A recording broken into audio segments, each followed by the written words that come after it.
Hey, what's up, everybody? This is In the Now, where we talk about what's happening in the world of bodybuilding today and in the IFBB Pro League. My name is Eddy Miranda, and I'm here with Tom, no ordinary Tom Cox.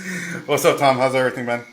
It's great, man. That 8-hour drive back was a lot rougher than the way there, but it's good. I'm glad. I really have no complaints. I'm glad I went and experienced that. Yeah, and it was your first Arnold Classic. Well, it was your first big event. So, like, tell me like your experiences about it in comparison to what you're used to. You've gone to like a lot of regional shows. Like, how was it different going to the Arnold Classic for the first time? Honestly, of course, I was bummed that the expo was canceled like a couple days before, but really nothing compares to that. This was going to be like my first big show. I've never been to the Arnold Sports Festival. The only thing that comes marginally close was the Europa Games that were held in Charlotte back-to-back years, a few years back. It was really cool because I was competing and there was an expo going on at the same time.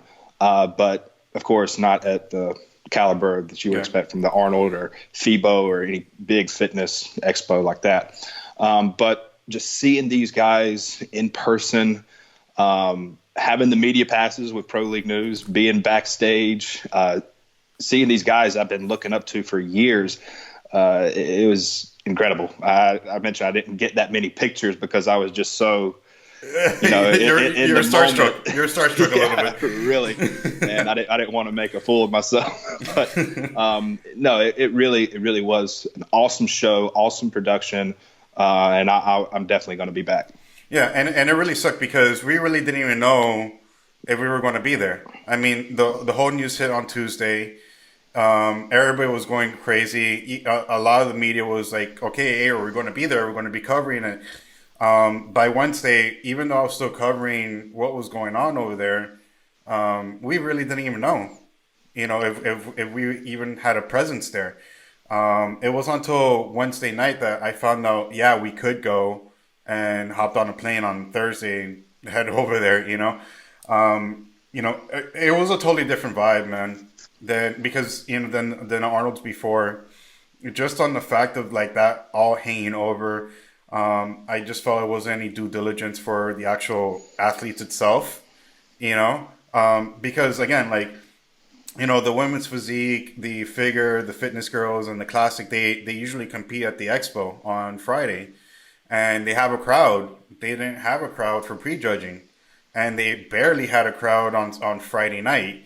Saturday night was the only night that they really did have a crowd, and I think it was about like maybe 80% filled, if I'm not mistaken, Yeah. which was still good given the fact of that, Yeah.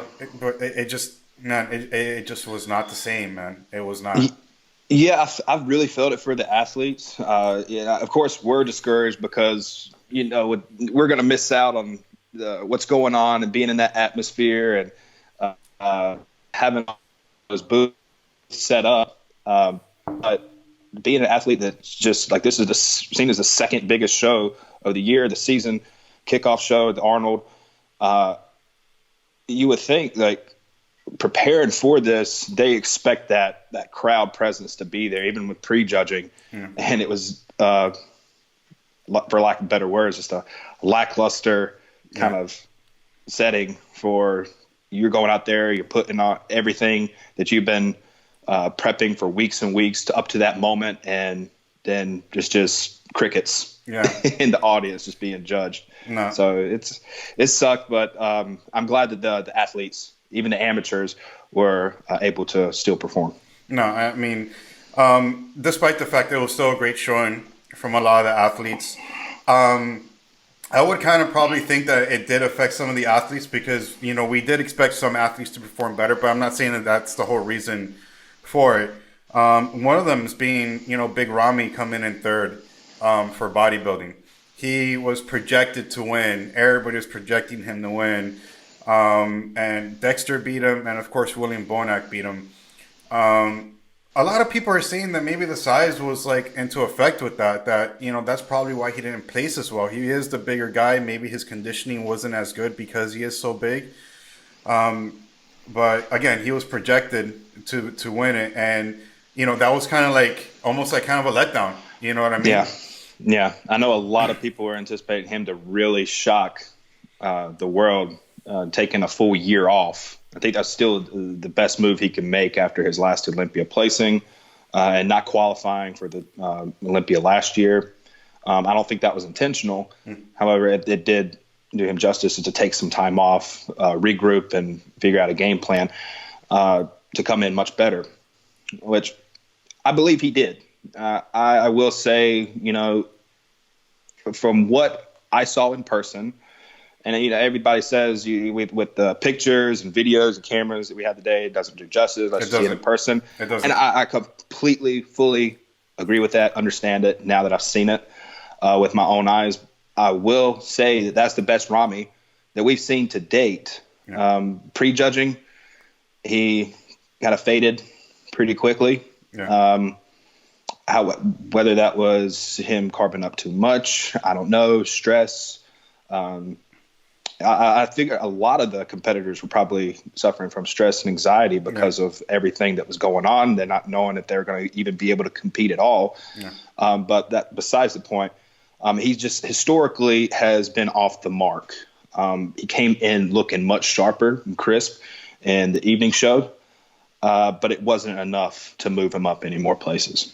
Yeah, I mean, when they were doing the top 4 comparisons, we saw, it was Dexter, William, Big Ramy, and of course Steve Kuklo. At that point, the way that they were positioning the guys on stage, I almost felt like Dexter was going to be taking it. And given the fact that it was his last year, I felt that we were all talking about that. It was probably just it's so close, it could have gone either way. They might just but Dexter. Yeah, but William, came up phenomenal on stage. Yep. He had it. Hats off to him. Next in line is and then coming off the second place in the Olympia. Yeah, exactly. Back in September. So now we got to see how it's going to shake up at the Olympia. With Brandon coming back to defend his title, and of course William, coming off the 2 wins for the Arnold. So now we got to see how that's going to wrap up. I will say with all these guys, it's interchangeable. They're so neck and neck and close in different bodies. Yeah. It just depends what they show up looking like and what the judges are really looking for that day. Yeah. I'd say Dexter, Jackson, and Bonac, very similar, very easy to compare. Mm-hmm. Ramy and Steve Kuklo, who came right there behind him, a lot easier to compare from size and conditioning. But when you put like Steve next to Dexter or Ramy next to Bonac, it fades the lines a little bit. It's hard to really, judge them with that great contrast. But I believe the judges did a great job. Yeah. I think everybody deserves the positions they got. But you don't know. I know Dexter is going to do a run with all the Arnolds this year internationally. And I think if I were Bonac, I would shut it down. Yeah, I think 100%. I think he should shut it down and basically just focus on his Olympia run for that. Yeah. Now, as far as the bodybuilders is concerned, I believe, and everybody's discussing it, one of the most overlooked athletes on that field this year was Max Charles. A lot of people. Oh yeah. A lot of people are saying that he was overlooked. It was the best he had ever looked. And quite frankly, if you were there, you would notice it. It was the 100%. That man was crispy. Yeah. I don't see that. There was like no sub-Q water. It was just like skin on muscle. Yeah. Like cellophane. It was insane seeing that even on the HD teleprompters right there next to the stage. Yeah. No, the HD whatever TVs that you could see, just like crisp 4K imaging is just high definition. You were able to see every grainy, detailed muscle fiber. When he hit that most muscular, I don't see how he was overlooked. That was by far the best conditioning he's ever brought. Best conditioned open bodybuilder on the stage. It's unfortunate that he placed where he did, but I believe that if he continues this year, comes back as consistent with that conditioning, then he can definitely move up. Yeah. And then as far as for bodybuilding, the best poser, I mean, hands down, had to be Sergio. I And mean, he called it. yeah, Yeah. no, I loved his posing routine. He was fluid. He was the most dynamic one out of them all. I really loved what he brought to the table when it came to his posing routine. And, of course, he had his selfie the entire time with Arnold. And he got the best posing award as well, and which Arnold did his father's closing poser, and Sergio did Arnold's closing pose, like his celebration pose. I think that was just That was just pretty awesome. cool. That was just awesome.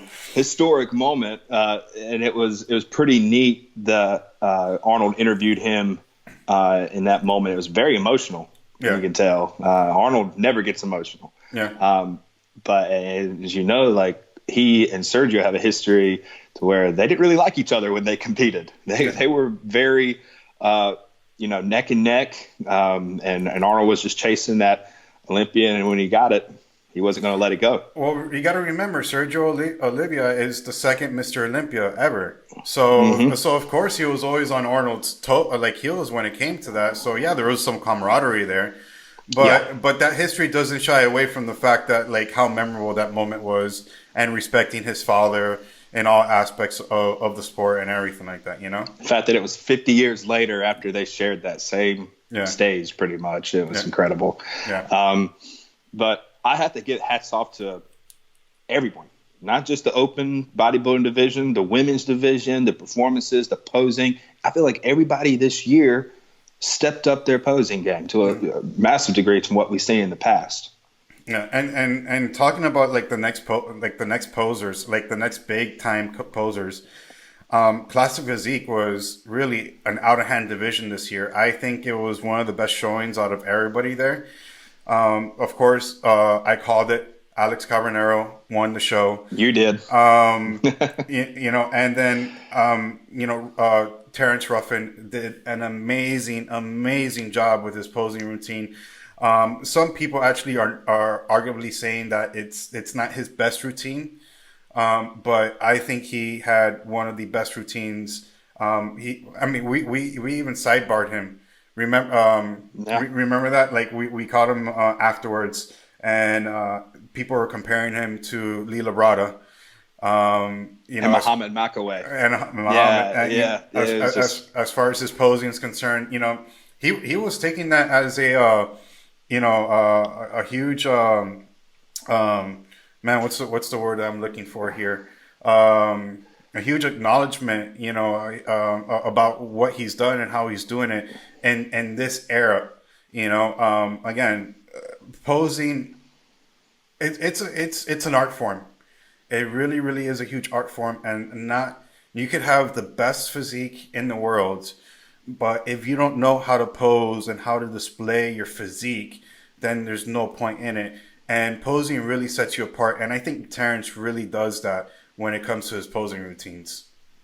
Absolutely. And I think Terrence not hitting the mark with his personal best posing routine still outshines everybody in the field just because he's that good in the division. He's made a name for himself for sure.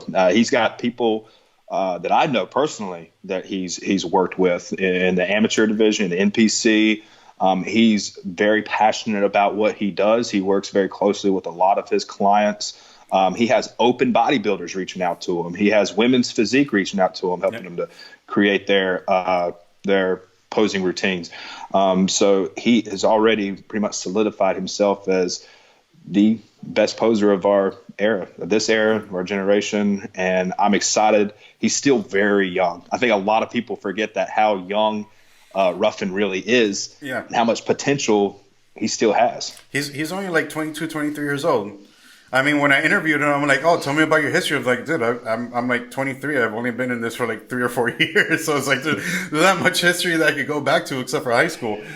But yeah, man, he's still super young, and he still has a great physique. And I can't wait to see where he goes in the next few years. Not only with his posing, but with his physique alone. But Alex, hands down, most symmetrical. Best conditioning, he really had this show. Him and Neil really came in with it. But the most, and mind you, he's, and I think I told you this a little bit earlier. I'm like, I've known Fellow for, I would say, my 5 years already, 5, 6 years. And I remember going to his gym, and I was like, man, like I personally didn't see him going anywhere. Now it's like you just don't know where that person could be. Now he's an Arnold champ. Like our circle of friends always knew that he had a great physique, but we never knew that he could make it up to that level, and he has. It's just you really can't say anything about anybody because you don't know where they're going to be in the next 5 years. That's right. Alex is a perfect example because we just didn't know that he was more than capable of being that big of an athlete inside of the this kind of a division. Right. But given the fact that he's coached by Neil Hill, right? Neil also was coaching Steve Larius, right? Everybody believes that's the biggest upset out of the entire division because everybody thought that he was going to take the show, and ended up being his team partner, Alex, that ended up taking the show. I'd say so. It's right up there with the disappointment everybody felt with Ramy's performance. I know he did make great progress from last year in putting on the size. And the feedback last year is that he was just a little too small, kind of came in very narrow, maybe a little flat, but still with just that structure. It's just he's just a dominant force on the stage. And I'd really, if he comes in 100%, I don't see many people being able to stand next to him. No. He just missed the mark. Nothing that Neil did wrong, nothing that he did wrong. You don't know, like we've talked about this many times, what can lead up to that point on the stage where you just missed the mark. Because obviously Neil had Alex that placed first. Yeah. I think with Steve Larius moving down a spot from last year, I know he's going to personally feel pretty discouraged. But, man, Steve, if you're listening, you got it, man. Yeah. You just keep going with it, keep riding this wave, and I can speak on behalf of everyone, all bodybuilding fans. Like, we want to see you in the Olympia this year. Yeah. Now, as far as like routines is concerned, fitness was, hands down. I mean, the girls freaking brought it this year. Oh, dude, I have so much respect seeing it in person for the women that really partake in this division. Why you choose this division, you're insane. Yeah. I don't know. So much respect. But fitness is one of those divisions that's like it's not a popular division, but not many people can do it. Yeah, but a lot of the girls, I mean, these girls really, they bust their ass, man. You just saw the routines that they did. They're doing flips across the stage, running across the stage, one hand, pistol squats. They're doing one hand push-ups. They're, they go through a lot of strenuous moves on stage. And remember, carb depleted. They're still having to do this stuff and all. I can't imagine. Yeah, but I for sure was going for Missy on fitness this year. And she got it. And she, hands down, looked the best. It's very hard for a fitness girl to come in as conditioned as she did because of. Do you think that's what won it? Do you think that's what won it for? Was her conditioning as well as it? I mean, obviously, her performance was stellar, but yeah, I mean, and remember, their comparison is only about 50% of their judging. The other 50% is actually their routine. So that's why you saw all 16 girls, 17 girls performing their routine, because that could dramatically change their placing from pre-judging to finals. Mm-hmm. But with that said, it's like, again, Missy came in the best looking. I think she had the best symmetry. She did have the best conditioning, and her routine was out of hand. My shocker, and which I'm really happy about, was Ariel Kadar, which came in second. Ariel, a lot of people don't know this, and she was even, they even announced her incorrectly on stage because they're like, oh, she was here last year. She wasn't there last year. She actually missed out on last year's Arnold because of a neck injury that she had. And given the fact that she had that neck injury, she came back. She's never really placed any higher than 6. Now she's second in the world in the Arnold Classic. So hats off to her. She came in amazing. Her routine was amazing. And then it was another one of those people are remarking, yeah, her Predator routine was a whole lot better from 2 years ago than this routine. But given the fact, she still got second with it. Right. That's amazing. Just a showcase of pure resilience right there and tenacity for her to come back after that injury. Yeah. Now, as far as figure is concerned, man, I was way off. No, we had my predictions. I had picked Natalia. I also had picked Jessica as well. I think the major upset was that Jessica got third after her placing second last year. No, mentira. I'm sorry. She did place third last year because there was 2 girls ahead of her. But this year she placed third again.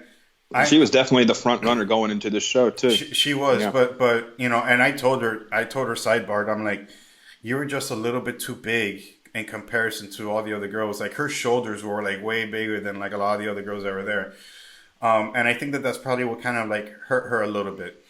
But yeah, I mean, it like the girls, it was just phenomenal when it came down to, how they looked on stage, their performance and everything like that. They did extremely, extremely phenomenal when it came down to that. Having Natalia Sotero as the winner, and Bojana was crazy conditioning. Crazy conditioning. I mean, I always think that she has one of the best conditionings on stage, but she's never really won like a show. Like, she'll go and she'll get maybe like a second call out, or she'll get a top 5, but she's top 2 now at this show, which I think is well deserving for her, because she's been competing and trying for so hard to try to be able to get up to that, and be able to get to that level. I feel like, and I want to get your thoughts on this too, with the judging criteria with figure compared to women's physique. Some of these girls' bodies are very similar, can go either way.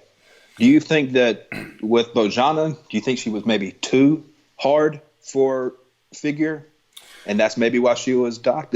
Because I hear it just depends. Like I've heard from feedback from Julia Waring, for instance. Like some shows she came in really diced. Yeah. And then the following show, she got rewarded for coming in a little bit softer but fuller. Yeah, I mean, you don't really know exactly what they're looking for. There's a fine line when it comes to it. Like, you could be really, really conditioned, but you can't be so conditioned that it takes you into like the women's physique division. Yeah, I had this discussion with Jessica when I interviewed her. That you get docked if you have like feathers in your quads. Like if you're too conditioned, you'll actually get docked. And it actually happened with Natalia Coelho. I remember she went to Orlando Europa. She competed there. I mean, sick conditioning, feathers in her quads, everything like that. She got third. Right? She got docked for being too conditioned. And that's when she was competing in figure, correct? Correct, yes. Yeah, and that's she was too muscular then. And that's why she moved up to women's physique, because her conditioning is insane, her muscularity is insane. So there is a fine line. Now, as far as like the look for figure and for fitness, there's really not a difference in the judging criteria. That's what I saw with Missy. I mean, she could definitely compete with the top of the top in figure too. And Missy has done figure. And she's gone to do figure. The only difference between those two divisions is the fact that you have an acrobatic routine in order to go, for your judging criteria. Versus figure, it's really your 4-point turn, and that's it. There's really no posing routine. It's almost just as short as a men's physique posing routine, because you show your front, your back, and then that's it. You're out. For figure, it's your 4 turns, and that's it. They really don't have a real, like, legitimate, like, posing routine that they're on there for, a minute. Like, even bikini has a longer posing routine than figure does. You know, like the girls are on there for like a minute. You know, showing their swag and everything like that. So right. So what you're saying is, and I want to just bring up this point because Sydney, who's the top in the figure division, and the top in the women's physique division, Shanique. Mm-hmm. If it was just their shadow cast on the wall, their structure is so similar. Mm-hmm. It is almost exactly the same. The only difference is Shanique's harder. Mm-hmm.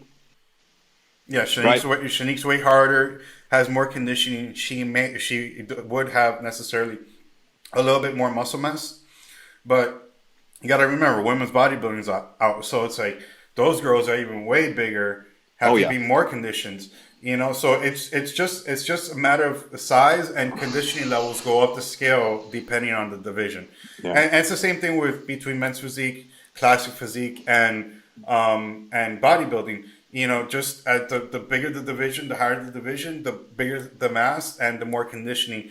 And I would necessarily say even the structure kind of changes too, because you have like these classic physique guys that don't have the same kind of back that a men's physique guy would have. They have a wider back. You get what I'm saying? Right. So it just really depends on the criteria of it. But yeah, I mean, necessarily between figure and women's physique, it's more mass, way more conditioning, you know, feathers in the quads, you know, stuff like that, because that's really where it kind of shines in that aspect. Gotcha. I just thought it was interesting just to kind of venture into that and understand it a little bit better and get your perspective on it. There's so many more divisions for the women. There's just different categories. It just suits them all. Maybe they'll come up with more divisions for us guys. I don't know. Well, you got to consider it this way. There's now there's women bodybuilding. So there's women bodybuilding. There's figure. There's fitness. There's women's physique and there's bikini. So that's 5 divisions. So for men's physique or for men, it's bodybuilding 212. Classic physique and men's physique. So there's only really one division shorter in comparison to what women have. It's just guys are not going to do acrobatic routines. I mean, there's not going to be. You know, it'll be really interesting to see if they do come out with a 5th division. Well, now there's one, so there's 6 divisions for women now instead of 5. But there's not any pro wellness shows yet because they're still trying to get wellness pros into the league. So, and there's only about like 3 of them right now, and they're all we gotta have more than just the Brazilians on stage. Yeah. I mean, the Brazilians are taking over the world, man. It's like it's crazy. I mean, even with bikini, you had Elsa, you had Angelica, which got 2nd, and you had Attila, which got 5th. All Brazilians. Yep. I'm like, yep. So, as far as who we were calling out for bikini, everybody projected was on the money. Elsa, Elisa looked great. She definitely deserved it. I felt it could have gone either way with Angelica and Janet, because Janet's the Arnold winner from last year. Yeah, but those 3 are going to be the top 3 no matter what. It's very hard to compare. Yeah, no, I mean, you know, the field was awesome. I mean, like what I said previously in our other show, these girls compete like crazy. They do 6 shows a year, and a lot of the top girls that win shows were at the Arnold. So it was really tough competition, but hands down, I mean, having Issa there, having Angelica there, and having Janet, you know, we knew that was going to be the top 3. In what order, we just didn't know. Yeah. You know, so I really didn't even want to pull for any one of them. I did have a feeling that Issa was going to win just because, you know, she is Miss Olympia, but it does. But I mean, it's happened. Angelica's won Miss Olympia. She's gone to the Arnold and she got 2nd place. You know, so you never want to consider that a Miss Olympia is going to win the Arnold Classic because that doesn't always happen. Right. So let's get to the topic of let's shift gears, and I know it's your favorite. Men's physique division. The men's physique division, the battle of Brandon and Andre. Dude, okay, so all right. So I called it. Andre won. I was like, I'm with that. You were calling Brandon. I knew Andre was going to win because if he's at 100%, he's at 100%. He's unbeatable, and that was seen. I do think from when I was looking at it, Andre was winning from the front 100%. Man, he looked so full. His structure looked great. Like you could really see the cutouts in his abs. I mean, they're really popping. In the back, it almost felt like he was losing a little bit, but I still felt that Andre had it nonetheless, right? I was just kind of, for the first year, they were actually able to do their posing routines. For the very first year, they actually had time. I mean, given the fact that there was less competitor on stage, but they finally were able to do their posing routines. For the last 5 years, they haven't been able to do that, which is really upsetting because they didn't get to display their physique the way that they wanted to. Now, as far as the comparisons is concerned, I think everything was spot on. I was really shocked with the fact that Stephen Cow was in top three. It wasn't expected, and nobody was really considering him. He was literally a dark horse this year. Given the fact, I mean, he did take sixth place 2 years ago, but he was definitely a dark horse this year. Nobody was really expecting for him to even make the top five. Now, I do feel that I just wish there was a little bit more of a battle between Brandon and Andre. I really see that besides those two, it was a little disappointing. Yeah. But besides, we knew it was going to be either or. Yeah. Those were going to be the top two, and wherever the cards fall with everybody else, doesn't matter. Yeah. Those were going to be the top two. But I will say, with Stephen Cow, that was the best Stephen Cow has ever looked. That's the best version we've seen of him, and he's very young. Yeah. He's only, 25, 26, if I'm not mistaken. Yeah, he's like 26 years old. Yeah, so he's got a ton of years of muscle maturity to still pack on size. But he nailed it. With his shape, conditioning, in that lineup, he definitely stood out. His back, you could just see his erectors all the way down. The thickness that he's developed in his back over the last year is incredible.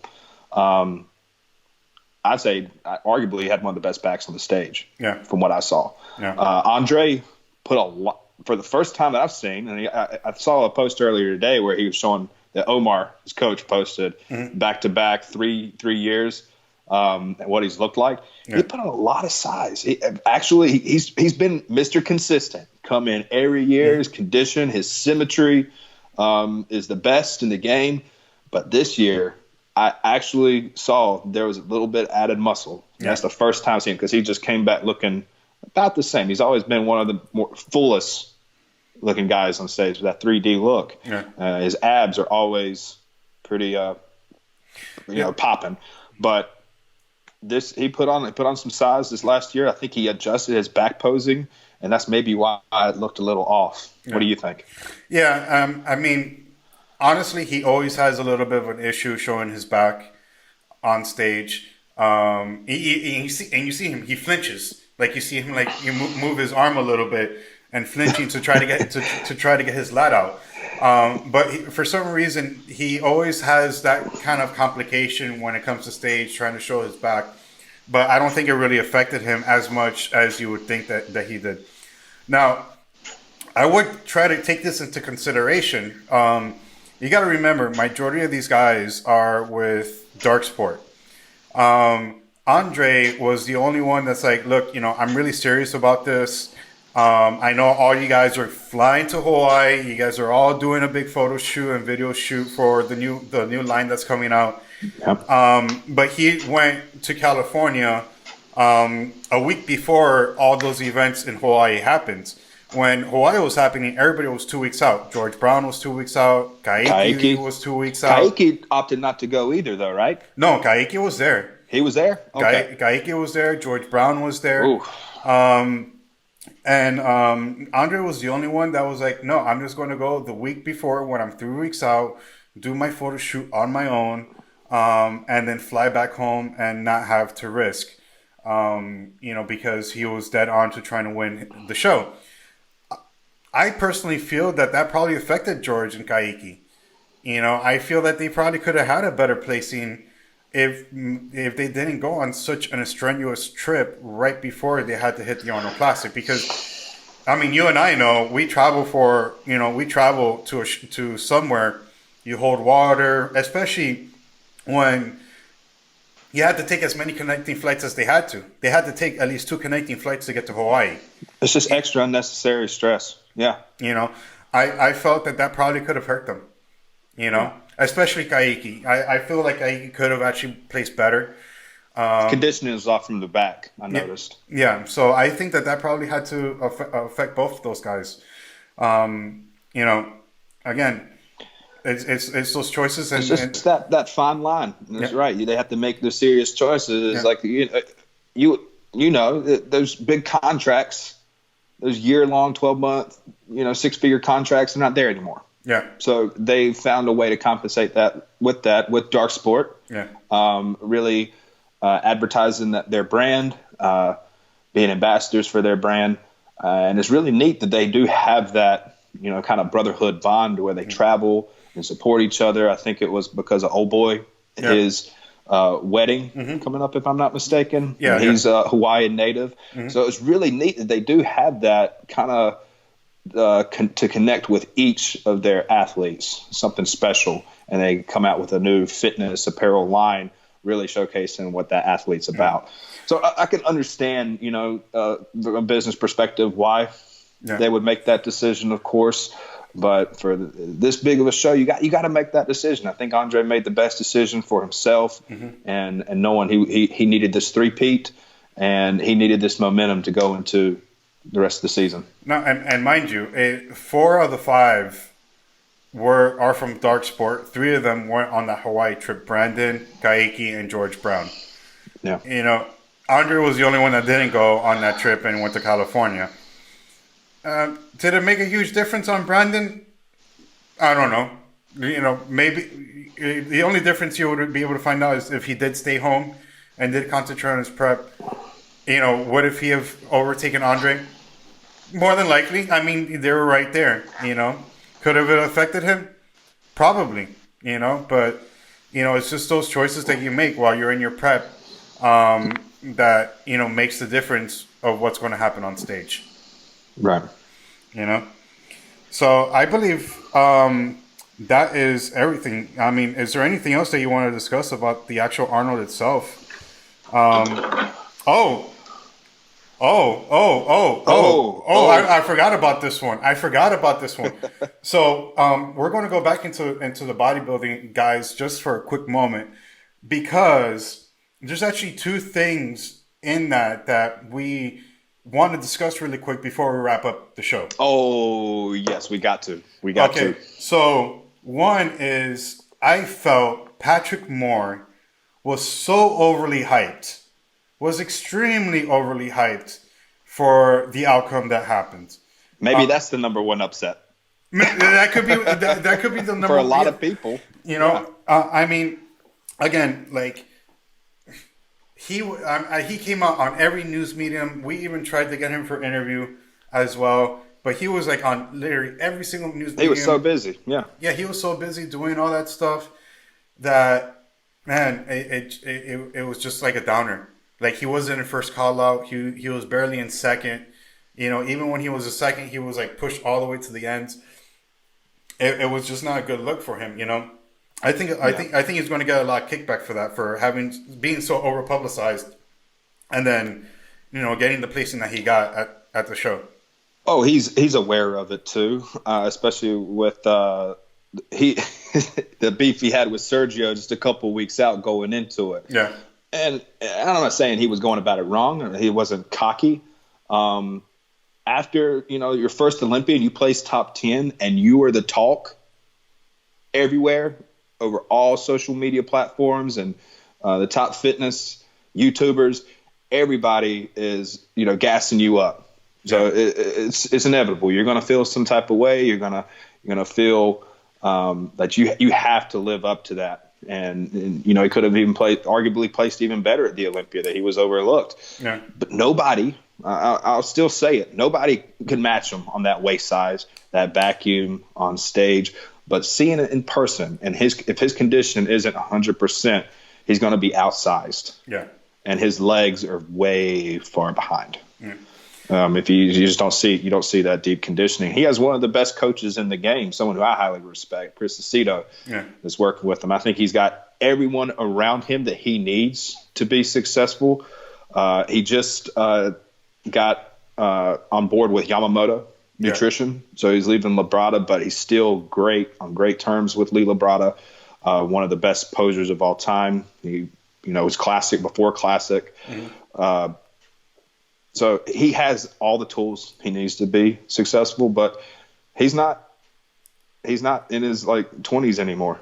Yeah. He's got a very small window to make these necessary improvements. I hope he continues. I hope it doesn't let discourage him, because he does show us something different, almost like Cedric. It just kind of makes us think about the 80s, the 90s, the classic look, and bringing back those lines we all really want to see. The aesthetics in the open division.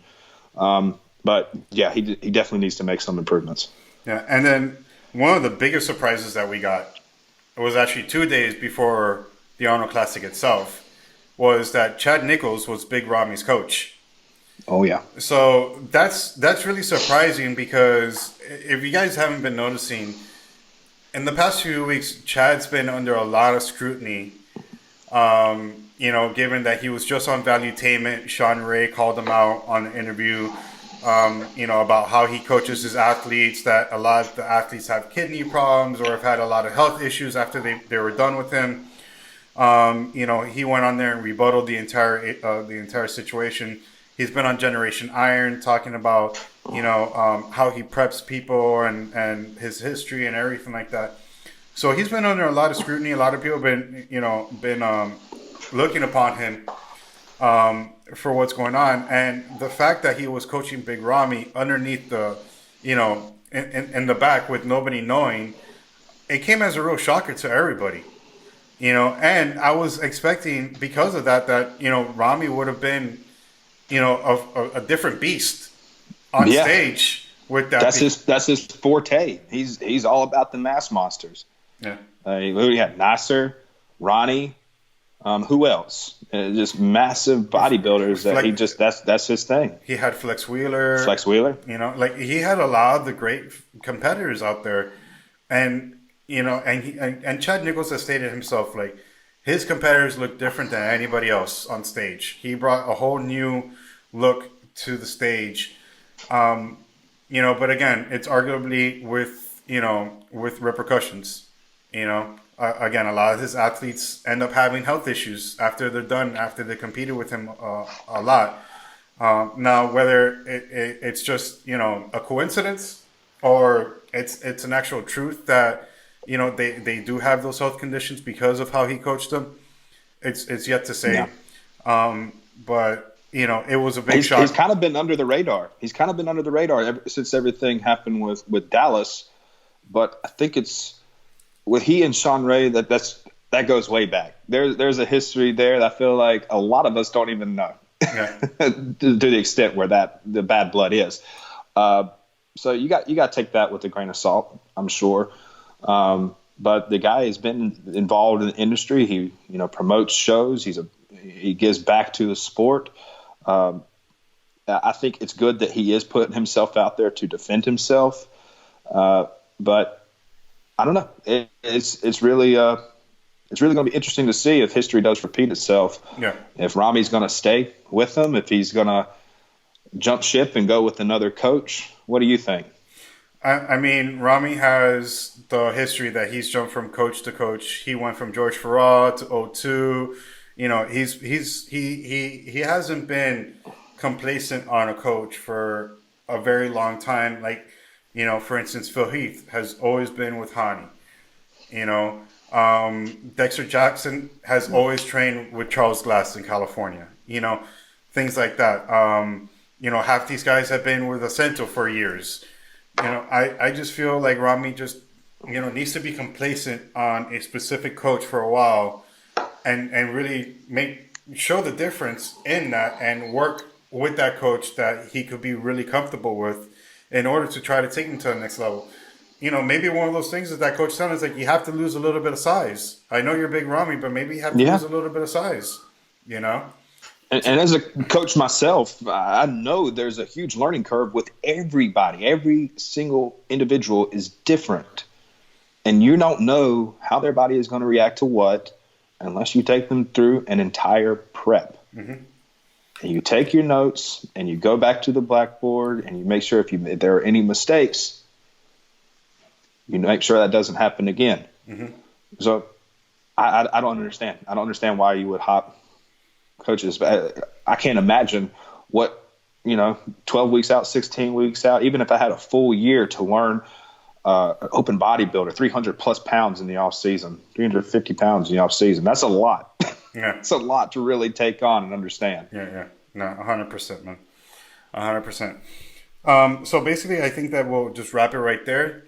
Again, Arnold Classic, given the circumstances, was still a great event, still a great showing. Awesome event. Yeah, with all the athletes. So basically, guys, until next week, we will see you all later.